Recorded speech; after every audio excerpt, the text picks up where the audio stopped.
Hey everyone, and welcome. Today we're going to tackle a concept in Java that, let's be honest, sounds a little weird at first. Putting a class inside of another class.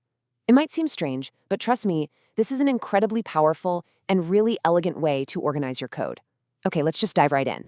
So here's what we're going to cover. First, we'll start with the big why. Why would you even do this? Then we'll get into the nuts and bolts of how to actually use them. After that, we'll look at a special variation using the static keyword. And finally, we'll wrap it all up with a quick guide that's perfect for studying for an exam. Let's get to it. Okay, section 1, a class inside a class. The first question that's probably popping into your head is, why on earth would I ever need to do this? It sounds a little strange, right? Well, let's unpack the logic behind it. First things first, what even is an inner class? It's exactly what it sounds like. An inner class, which you might also hear called a nested class, is simply a class that you declare entirely within the body of another class.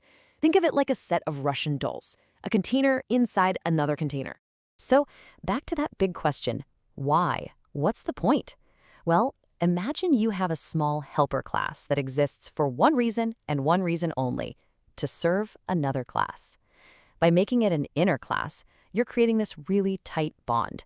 You're not just hiding data, you're hiding an entire class that has no business being used anywhere else in your program. This keeps your code clean, it stops other parts of the code from misusing it, and it makes everything way more readable because the helper logic is right where it's being used. All right, that's the why. Now let's get into the how. Section 2 is all about actually using these inner classes. Now that we know the theory, let's get practical. The basic structure looks pretty much exactly how you'd imagine. You've got your outer class with its curly braces, and then, boom, right inside that scope, you just declare another class, the inner one. It looks simple enough, but creating an object from this inner class, well, there's a special trick to it. Which leads us to the main question here. How do you actually create an instance of this inner class? You can't just say new inner equals. Java won't let you. And why not? Because a non-static inner class is fundamentally tied to a specific instance of the outer class. It has to know which outer object it belongs to, so you can't just create it in a vacuum. It's a two-step dance. Because a non-static inner class is so completely dependent on its outer class instance, it can even access its private members, you have to create an instance of the outer class first. Only then can you use that outer object to sort of give birth to an inner object.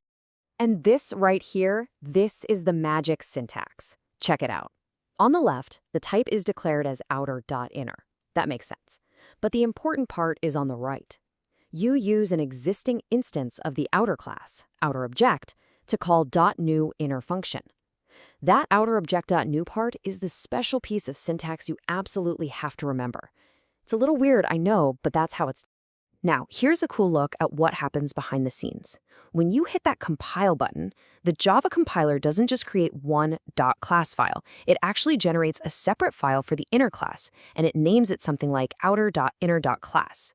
That $sign is the compiler's own internal trick for linking the inner class to its outer class. Pretty neat, huh? Okay, you ready for a twist? Let's jump into section 3, the static class variation. What happens if we add that static keyword to our inner class? Well, it changes the rules completely. Just look at this comparison. For a regular, non-static inner class, you need that outer object, right? But for a static inner class, that dependency is completely gone. Since it's static, it belongs to the outer class itself, not to any particular object of the outer class. And that's why you can create it directly with new outer.inner. The relationship is at the class level, not the object level. And here's a critical rule to remember, especially for any exams. You can only apply the static keyword to an inner or nested class. A top-level, regular class cannot be declared static. It's a special modifier reserved for nested members. We've covered a lot, so let's pull everything together in our final section, Key Rules for Exams. This is your quick summary to really lock in these concepts. This cheat sheet has it all. Let's run through it. For the non-static inner class, it needs an outer instance, and you have to use that special outerObject.new syntax. For the static inner class, it does not need an outer instance, so you can use the much simpler new outer.inner syntax. Notice that both of them produce a .class file with that $sign.